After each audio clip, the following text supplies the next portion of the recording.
We are joined here today by Kaylee HUTCHENS, who is one of our newly qualified hairdressers in South Australia.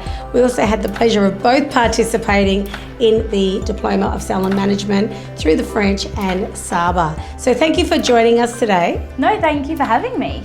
We're here to talk a little bit about your experience in participating in the course. We have a very different experience about the technology side of things we've just learned, but tell us a little bit about how you started your apprenticeship. Yeah, so I started my apprenticeship when I was 17, so I was still in high school. I've always kind of loved hair. I was doing my sister's hair at home and my mum kind of said to me, you should be a hairdresser. Love it. So I was doing vet courses through Clip Joint, and I decided to pursue hairdressing, and I started my apprenticeship at Cemons in Magill. And yeah, it was an amazing experience. I did do my apprenticeship through COVID, which was really difficult. Wow. Lots of having to stop and start, and it was just really hard to do my trainings and things like that. And my apprenticeship didn't end up getting extended a little bit, but I'm here now and I absolutely love what I do and I wouldn't change it for the world. That's fantastic. And the extension was due to the fact that you hadn't completed the units that you needed to in trade school? So I'd finished trade school pretty early, and I think the vet courses helped with that because I had lots of credit transfer fairs. It was just more of, I just hadn't got that confidence in myself. And I think the lack of confidence was because I wasn't able to do my own clients because, you know, with COVID, obviously, there weren't many clients that were allowed to come in and stuff like that. So I just needed that extra, I think it was only 3 months I had, but just to build a clientele and just to build my confidence a little bit. It's not that I didn't really have the skills, it was just I didn't believe in myself, so. Wow, so that's amazing that you had an employer that recognised that you just needed that little bit of extra time. Yeah, it was amazing. My employers was amazing and I learnt so much from them, and they've been running salons for a really long time, so they knew what they were doing and I had to just trust the process, so yeah. Fantastic. And so fast forward, you finished your apprenticeship. How have you gone building your clientele in your salon space? Yeah, so I think I was lucky again with having so many people, like there was lots of staff. So it was easy to get clients from them, or we had lots of people who were leaving and coming as well. So when people leave, I got the clients. And so I found that I connected a lot with clients because of my personality. I have a very bright personality and I think that grabs clients as well. And like I said, my work, I mean, I don't think my work's that bad, so I think that helps too. But I think when I finished my apprenticeship was when everyone was like, oh, I need to start getting my hair done again now.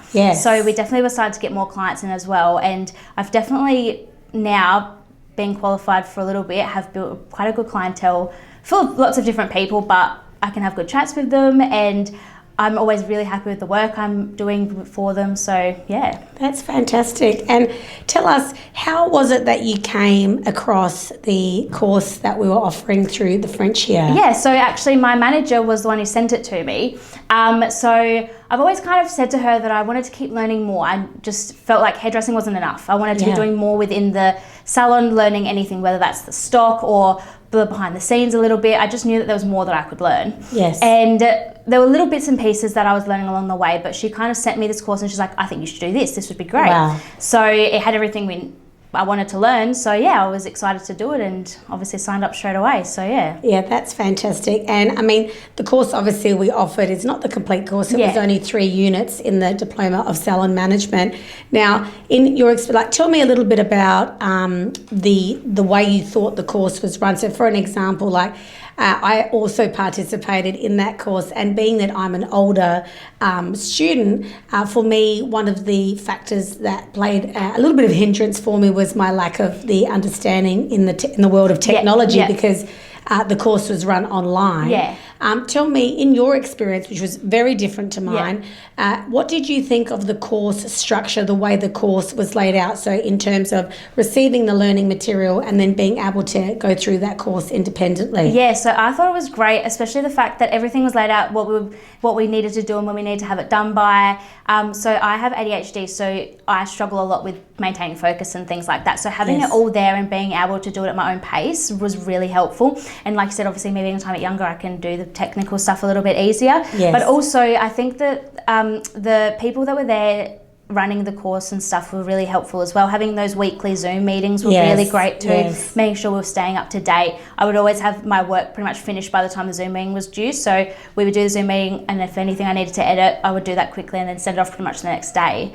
But I loved the course. I loved everything that was in it. I got to learn so much, especially like occ health and safety. Like it's crazy how much I didn't know, or things I just forgot from trade school as well. In my viewpoint, for exactly the same thing. Although I own a salon, and obviously I know these things, it was a really good refresher for me to go back and say, actually, you know what, I might go back to my salon and have a look at that. Did you find that from those, especially, so we're talking about WHS, did you find that then you were able to go back to your salon and say to them, look guys, I'm learning about this through the course. We should be paying more attention to this, or we're actually on the money for what we're doing? Yeah, well, every time I'd learn something, normally I would either message or talk to my manager about it, and I'd say to her, oh, I know I learnt this, why aren't we doing this here? Or, oh, this was really cool, can we start doing this? Or, oh, I learnt this, that's why we do this, or stuff like that. So I learnt so much, and it was great to be able to come to my manager and even her explain a little bit more about why we do the way things we do in the salon as well, because obviously every salon runs a little differently.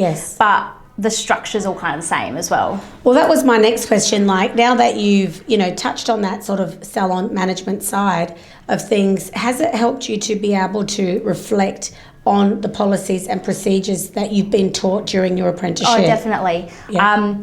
Being out, learning, and also I think the policies and procedures, the way what we learned was a lot different than what was in my salon too. My salon one was probably a tiny bit outdated, which, it's one of those things, like I said, it was so hard during COVID and things like that for all that stuff to stay up to date. So being able to look at all of that stuff and go, oh, we probably need to refresh on that, especially when you've got new apprentices and stuff coming through and we're still running the old-fashioned way, needing to make sure we stay up to date with that stuff. Yeah, oh, that's fantastic. And have your employers been open to you now bringing this knowledge into your salon space? Oh, definitely. They've been so great about it. I think it's definitely helped me gain, especially a bit more confidence. As I said before, I definitely lacked a little bit of that. So learning, I'm able to work with clients a bit better, and even working with fellow employees as well. Yes. So it's definitely made that a lot easier. But no, they have been great. They even ask me questions about things that I've learnt too. So been so open about it. So it sounds like it's given you some more integrity in your role. Yes. Yeah. Especially because I've always been someone, I'm one of the first people who was at work, the last one to leave. So having this extra knowledge has made it so much easier. Oh, that's fantastic. And, a question that I've asked myself too, now that I have done these 3 units, is that I really want to finish the entire diploma. Yes, me too. So what would you do in that say? Is that something you're looking to approach your salon to perhaps sponsor you in terms of fee payment for the rest of the diploma if given, or do you see the benefit in the diploma enough that you would self-invest into that course? I would self-invest if it was to come out, Obviously I would chat to my work about it to see if there was anything they could do, which all depends on things, but if it came to that, I would definitely pay to finish the course, definitely. Oh yeah, me too. I'm I'm hungry to finish the remaining units now. It sucks because I just want the big thing that says I've done all of it too. It's like I've done half because I'm like, oh, I just want to do the rest of it, so then I can say to people, look, I've done this whole thing. Yeah, that's right. And same with me. When I got my certificate of attainment, the fact that it said attainment, I wanted to say that I had my diploma. That's what I was looking for. Yes, I agree completely.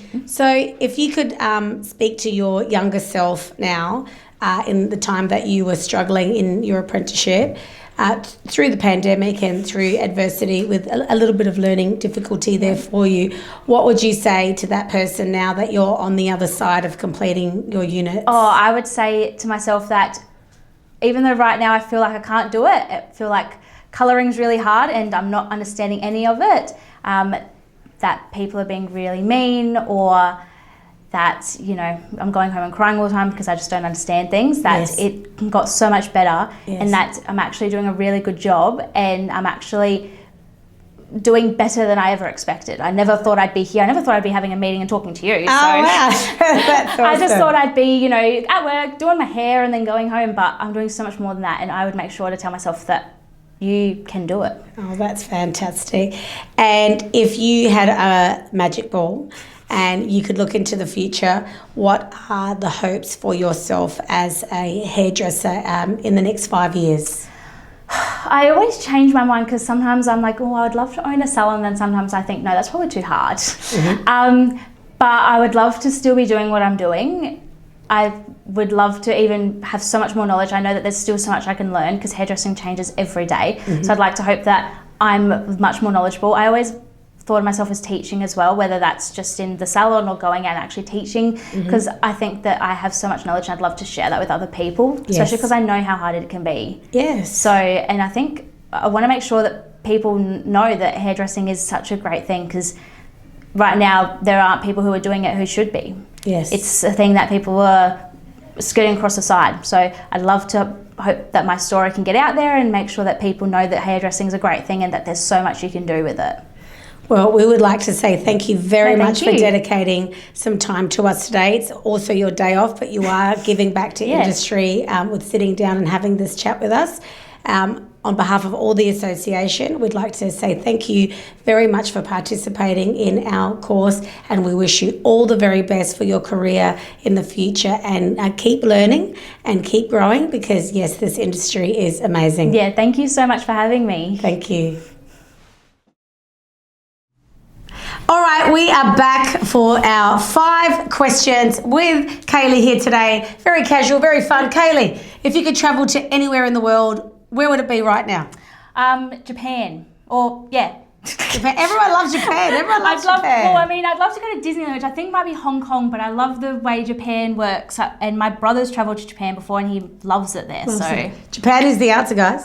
Okay. Kaylee, we all love a beautiful dinner and meal. What is your favourite cuisine? Oh, I'd have to say ice cream. I love it. If that's allowed. I know it's not dinner, but I could always go for an ice cream no matter what day or time it is. Love it. What is currently on repeat on your playlists? Oh, I've been hitting the High School Musical music lately. I love it. I'm a bit of a kid at heart sometimes. I love musicals, so normally I've always got a spiel of musicals in there. I've got Dear Evan Hansen playing at the moment. Yes. But I love the musical answer. Yes. Very good, very good. Okay, next question is, if you could meet anyone in the world, famous person, someone, big in the world, who would it be? Oh, man, you're asking the hard questions now. I mean, I know that the first person that comes to mind is Zac Efron, but I think that's also because I just talked about High School Musical. Yeah. But if I could go back in time and meet him when he was in High School Musical, that would be the best one. Yeah. I like it. And, final question for today is, favourite aisle in the grocery store? Oh, man. Well, I said ice cream, so I'd have to say the frozen aisle. Yep. Love it. Always spending my time there. Love it. Thank you so much. No, thank you. Thank you, guys.